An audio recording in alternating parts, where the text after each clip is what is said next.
Adorama TV presents Digital Photography One-on-One, where we answer your questions.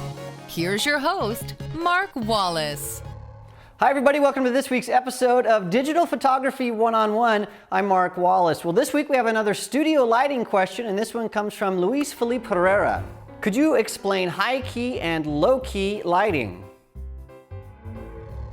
Well, you bet. Actually, this is something that's better explained in a studio. So let's walk into the studio and I'll show you how to set up a low-key setup and a high-key setup. All right, well, we're going to start with low-key lighting, and to help me out, we have Sam here. She's our model. Now, low-key lighting is based on a Renaissance painting technique called chiaroscuro, and what chiaroscuro is, it's really when painters and artists in the Renaissance were trying to highlight form, and they would do that by painting some things that had some light on them, but most of the image was really, really dark. In fact, a lot of those would fall completely into black, and those paintings were really pretty startling. It's also used in cinematography to mean that something is lit with ambient light, like a candle or something, and so it's got a lot of contrast. That's the key to low-key lighting, lots of contrast. Usually you have a lot of black in the scene.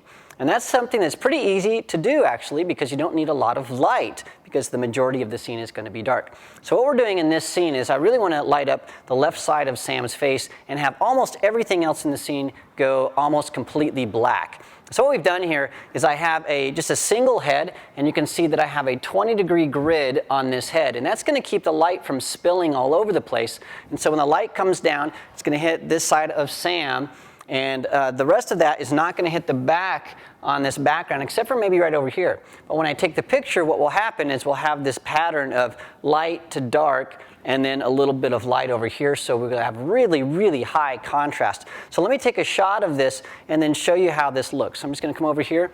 Sam, look right at me. Beautiful, just like that.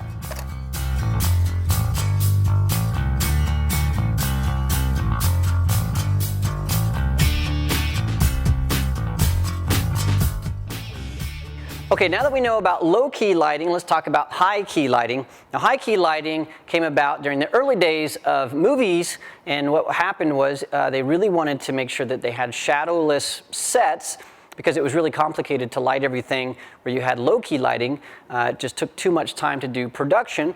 And so what they did was they took the key light and they made it even brighter so that there weren't any shadows, so that when actors moved, they weren't falling into dark and light. And that actually cut production costs down.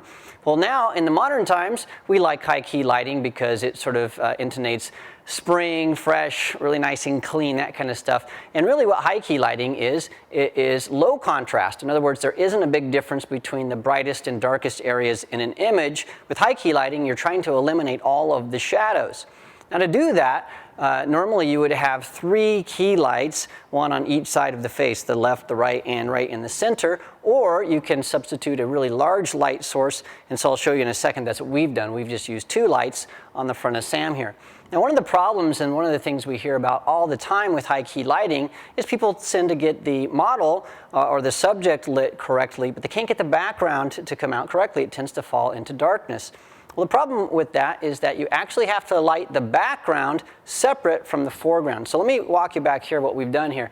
So we want to have a nice white background, and we're just using a seamless paper here. So what I've done is I've used 2 monolights. So this is a 1200 watt second light with an umbrella. We have 2 of these guys, and they're just blasting light onto this white background. And so when I metered this, I made sure to put my Lumisphere up, and I just metered across at all different points to make sure that the light was consistent and we didn't have any bright spots or dark spots. So I already did that. And that's going to make sure we have nice, even background light. Now, to make sure that it's white, it needs to be overexposed a little bit. It usually needs to be about 2 stops brighter than our subject. So I really have this light cranked up. Now, one of the problems with lighting the background separately from the foreground, especially when you're cranking out that much light, some of the light from these background lights can spill on the subject. And so that's really a big problem. So let's say I was actually putting myself, or the model right here. We had Sam standing right where I was.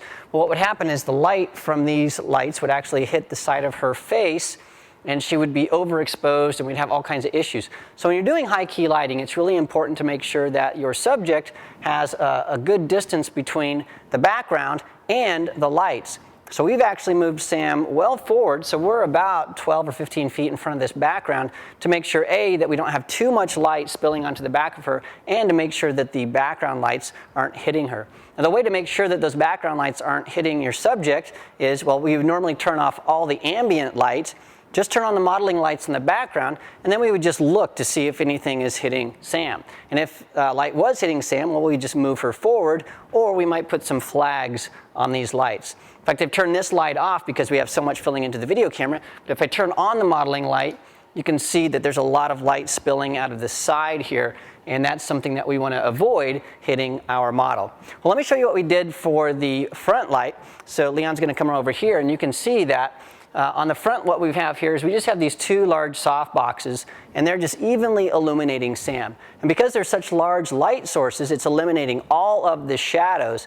So sometimes you might have a reflector underneath a model's chin and another light coming down from above just to really eliminate all shadows. In this instance, we didn't need that. So what are we going to do now is, now that I have everything set up, I'm going to take two pictures to show you how it looks. First, I'm going to take a shot with the background lights turned off so you can see how it falls into gray. Then I'll turn those on and show you how it looks with all of the lights turned on. So let me show you how that looks.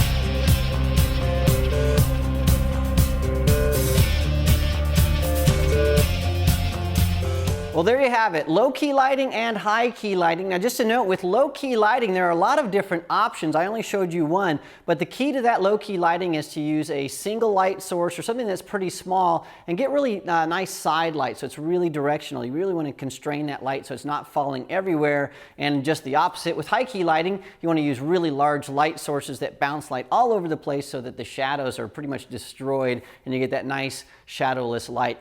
Also, make sure that you really take a look at how we lit that so you light the background and the subject separately, because if you try to do that where you're not using two different lighting setups, one for the background and the subject, it's not going to work out. You're not going to get those really nice whites that you expect. Now, you can do it with just a couple of lights and you get your subject really close to the background, but you might see some shadows if you do that. So if you can, try to light the background and the subject separately. That's how you're going to get the best results. Well, unfortunately, that's all we have time for this week, but thank you so much for joining me. Remember, if you have questions about photography, studio lighting, or any of that type of stuff, you can send those to me at askmark@adorama.com. Thanks for joining me. I'll see you again next week.